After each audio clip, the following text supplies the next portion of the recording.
అందుకే నమస్తులసి కళ్యాణి, నమో విష్ణు ప్రియే శుభే, నమో మోక్ష ప్రదేదేవి, నమః సంపత్ ప్రదాయకే. ఈ శ్లోకం చెప్పి నీళ్లు పొయ్యాలి తులసి కోటలో.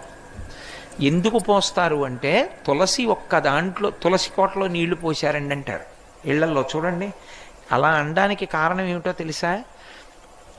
అనేకమైనటువంటి చెట్లు ఏడుస్తాయి ఒక ఇల్లు కట్టుకుంటే. మనం ఎందుకు ఏడుస్తాయంటే చెట్లకి ప్రాణం ఉంటుంది.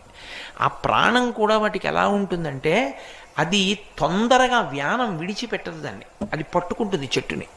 అందుకే పెద్ద పెద్ద చెట్లని కొడితే పూజ చేయకపోతే అక్కడ ప్రమాదాలు జరుగుతూ ఉంటాయి.